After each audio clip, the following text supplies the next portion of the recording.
இன்னைக்கு நம்ம ஹாஸ்பிட்டல்ல ரொபோட்டிக் லான்ச். ரொபோட்டிக் நீ சர்ஜரி அப்படிங்கிறது like 1980s they have been trying. எதுக்காக? ஏன்னா மனுஷ மூளைய மிஞ்சின எதுவுமே இல்லை அப்படின்னு நமக்கு தெரிஞ்சாலும் எதுக்காக இந்த ரோபோவை செய்ய ஆரம்பிச்சாங்க, அந்த தாட் ஏன் வந்தது அப்படின்னா, இன்னுமே நம்ம மெஷின் லேர்னிங்ல ஏதாவது ஒரு ப்ரெசிஷன் பர்ஃபெக்ஷன். பிகாஸ் ஒரு வீட்டில் நம்ம ஒரு ரசமோ குழம்போ வச்சாலும் ரெசிபி ஒன்னே தான், அப்படியே 200 கிராம் இது போடு 300 கிராம் இது போடுன்னு சொல்லி ஒரு 10 பேர்கிட்ட ரெசிபி கொடுத்து நீங்க ரசம் வைக்க சொன்னாலும் ஒருத்தர் வைக்கிற ரசத்துலையும் ஒரே ப்ராடக்ட் கொடுத்தாலும் there will be a difference. Okay, so it all depends upon the person who does. Okay, இந்த மாதிரி சிச்சுவேஷன்ல இந்த ரோபோட்டிக் தொழில்நுட்பத்தை கொடுக்கறது மூலமா என்ன பண்ணலாம் அப்படின்னா, ரொம்ப நல்லா வைக்கிறவங்கள பெஸ்டா வைக்கலாம், வேர்ஸ்டா பண்றவங்கள அட்லீஸ்ட் பெஸ்டாவாது பண்ண வைக்கலாம்.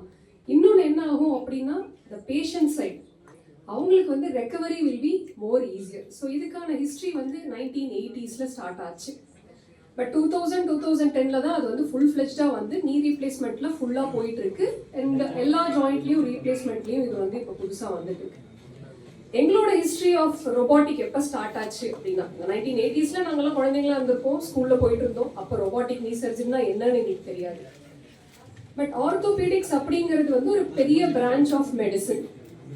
ஆர்த்தோபீடிக்ஸ் அப்படின்னா எலும்பு சம்பந்தப்பட்ட எல்லாமே பண்றது இஸ் ஆர்த்தோபீடிக்ஸ். எலும்பு முறிஞ்சால் ஒட்டுறது, ஜவ்வு கிழிஞ்சா ஒட்டுறது, இதுதான் ஏர்லியர் ஆர்த்தோபெடிக்ஸ். ஏன்னா அப்போ எக்ஸ்ரே மட்டும்தான் இருந்தது, சிடி ஸ்கேனு எந்த அளவுக்கு உடஞ்சிருக்கு என்னன்னு தெரியாது, ஃபுல்லாக ஓப்பன் பண்ணி திறந்து எப்படி அது உடஞ்சிருக்குன்னு பார்த்து ஒட்டுறது தான் ஏர்லியர் டேஸ் ஆஃப் ஆர்த்தோபெடிக்ஸ்.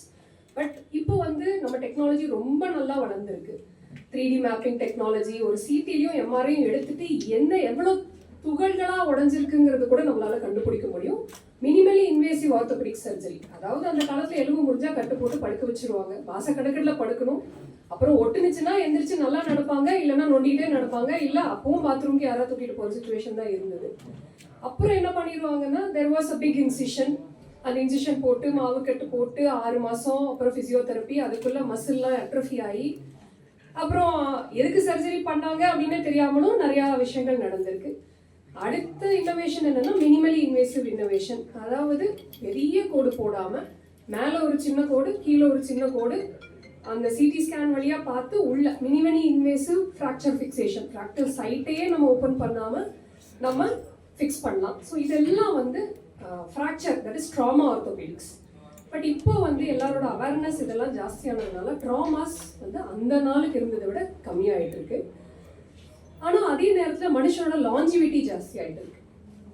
லாஞ்சிவிட்டினா வாழ்கிற நாள். இனிஷியலாக பார்த்தீங்கன்னா லைக் 90 வயசு 100 வருஷம்லாம் ஒரு 500 வருஷத்துக்கு முன்னாடி காமனாக இருந்தது. பட் லாஸ்ட் ஒரு 200 இயர்ஸில் பார்த்தீங்கன்னா மனுஷனோட வாழ்நாள் குறைய ஆரம்பிச்சிருச்சு. சராசரி வயசே 50 to 60 இருந்தது. ஸோ அப்போ they will not live more to cause that age related joint damages வராமல் இருந்தது. அதுக்கப்புறம் பார்த்தீங்கன்னா லாஸ்ட் 100 இயர்ஸில் நம்மளோட வாழ்க்கை முறை மாற்றம், life style changes and diet சேஞ்சஸ்னால என்ன ஆயிடுச்சுன்னா மூட்டு தேய்மானம் பர்சன்டேஜ் ஜாஸ்தி ஆகிட்டே இருக்கு.